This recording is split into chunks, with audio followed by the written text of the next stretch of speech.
Good evening to wherever you may be. Midnight Baseball, Spencer.Dodgers, episode 12. Woo! Pumped up about tonight's episode, guys. Been waiting to get in front of the camera tonight. Been waiting to go and talk about what I got on today. Fans of Fame. Going to be tapping into a little bit of the Hall of Fame ballots that I've been hearing about and some of the steroid controversy that's going to be coming up in the future here with some names coming up on the ballot. Mike Piazza got in last year. Jeff Bagwell's on the ballot this year. Big David Ortiz Poppy's coming up in the future. So, going to be talking about how we talk about the steroids and the Hall of Fame vote. Trivia from yesterday was which active Major League Baseball player has the most career plate appearances? Active plate appearances. 1, 2, 3. Adrian Beltre, third baseman, Texas Rangers. Trivia answer. Hope you got that one right. Adrian Beltre was the answer. A little bit of news today, not much. Daniel Hudson, former starter for the Arizona Diamondbacks, gets a 2-year deal from the Pittsburgh Pirates to go pitch out of the bullpen. He did a good job for Arizona in the bullpen last year. Young arm, been injured back and forth or whatever, but should be good. 2 years, $11 million. Glad he got some financial security. So awesome just to Daniel Hudson and your family during the holidays. Happy for you guys. Hopefully the Pittsburgh Pirates can obviously turn his career around for him as well. So, other news. Let's just get into this, guys. I think we're going to talk a lot about it today about the Hall of Fame and the votes that are going on, right?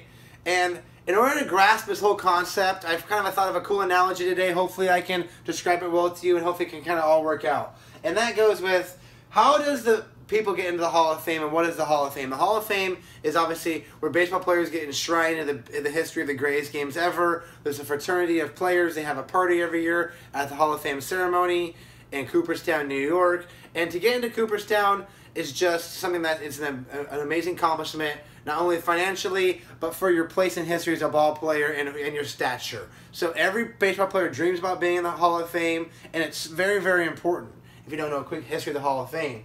And the way the Hall of Fame kind of works is you have the Hall of Fame, right? And then you have the writers. And then you have the fans down here, okay? The writers make up rules. The Hall of Fame makes the Hall. They make up rules that the writers follow by. The writers listen to their fans, get their opinions. They come back, give their vote to the Hall of Fame, and the Hall of Fame gets the people in. There's a lot of logistics about how the votes work. We don't have time to get into that, but that's kind of how the basic thing works, okay? And how does this all work back? Because let's go back in the real world and how the real world works with, let's say, government, right? Because you have, let's say right now, you have government, the media, and the people, okay?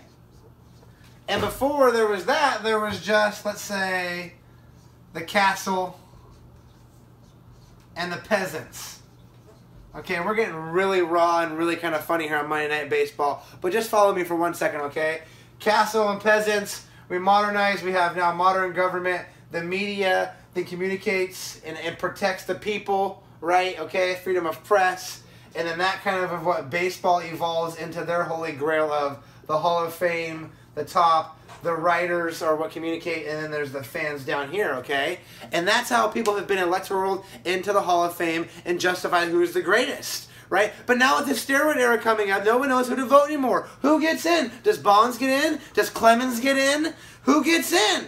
Nobody knows, because there's this big witch hunt of players that have been caught doing steroids or have been assumed to have been doing steroids. But baseball in the Hall of Fame and us fans have left it up to one group, the writers, to justify who's going to be the best players of all time. When who, in fact, should be justifying who's the best players of all time?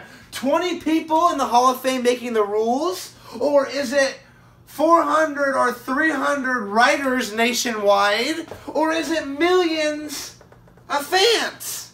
Okay? And I think we know the answer should be the fans. But for years, our voices couldn't be heard. So we had to go through the writers, and the Hall of Fame had to use these rules in secret ballots to find out who gets into the Hall of Fame. But with the steroids, we found out that the writers are over their heads. And with the introduction of social media and Facebook and Twitter and cell phones and everything else that we have out there, the common fan can now give their opinion of what they want to happen, right? Now, we all know true baseball people. We don't want cheaters in the game, right? And there's different levels of cheaters. You know, we have Bonds, Clemens, okay? Then we have Manny Ramirez, who cheats openly. D. Gordon, okay? Nelson Cruz, players that cheated, got caught, but still were allowed to play baseball, that we say, oh, they'll never get into the Hall of Fame now because they broke the rules of baseball. Okay, but Barry Bonds and Roger Clemens and Mark McGwire, they never broke the rules of baseball, because baseball, the governing body of baseball, never put rules in place knowing that steroids were being used because it financially was benefiting the game.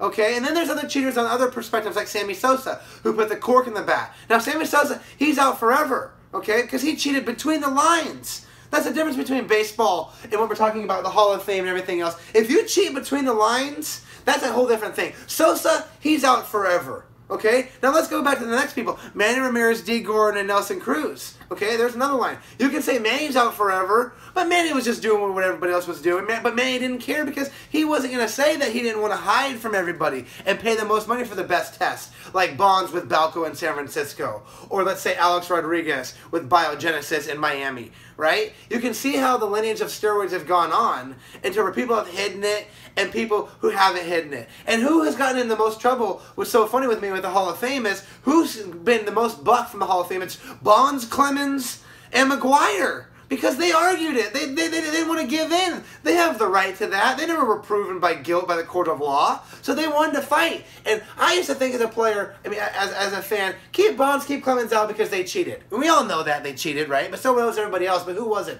Pudge Rodriguez was. Was Big Papi? Was Piazza? We don't know, guys. We really don't know. So we can't judge Clemens in that. We can only put them... Let me get back to my thing here, and where we're moving forward with this is from the social perspective, because no longer is the Hall of Fame in control. No longer are the writers, but the fans are now in control. Look what happens all over the world with Facebook and social media. There's uprising. Oh, we're doing live TV here as my phone's falling down, guys. We're doing the props are falling. Hey, we're going with it. Don't worry. We're going to continue to roll. You know, the world's changing all around us, okay? And things are being changed because people have an opinion, right? Governments are being thrown all over the world, and we're just talking about Major League Baseball, but it's the same type of model, where now the fans get to say who's in the Hall of Fame. It doesn't matter what's going on in Cooperstown, because who's the home run king of all time? Who has the most home runs of all time? We know it's Hank Aaron with 715, or when he broke the record. I'm not sure what he finished with. I should know that. I'll get back to you on that tomorrow. Who has the most home runs in one season? Roger Maris. Okay? Right? So, let Bonds in. Let Clemens in. Let McGwire in. Because when you put in the steroids with everybody else, they were great. And Clemens and Bonds and McGwire probably would have been Hall of Famers even without steroids. Right? So, the fans are here now. The Hall of Fame is here. And here's the media. The media's down here. The media's gotten to be so excited, they want to be happy about how fast they drop stories. A free agent signs or a trade happens, 25 or 50 guys are all over it, and they're fighting if someone's 30 seconds or a minute faster.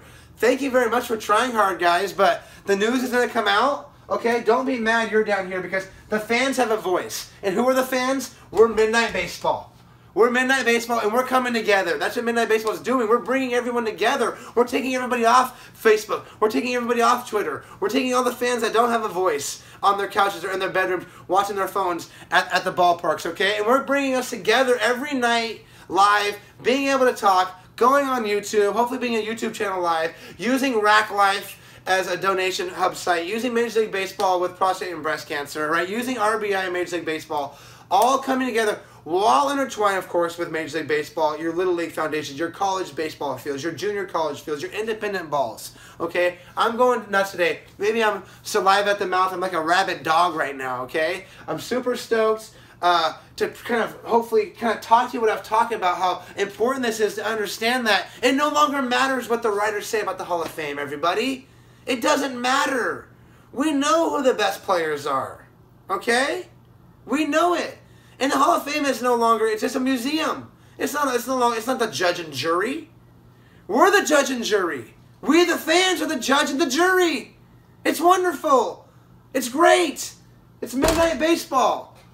Shout out. My sister, Nicole Norn. She doesn't like notoriety. She's probably going to be mad I'm saying her name out. She's an amazing investigative reporter for ESPN. She works outside the lines. She wins Emmys. She won the Everett Murrow Award. She's a yoga instructor. She likes to go on long hikes. Okay? She stayed up late and watched movies. Just joking. The point is, my camera props are failing. My sister, you're amazing. You motivate me, you support me.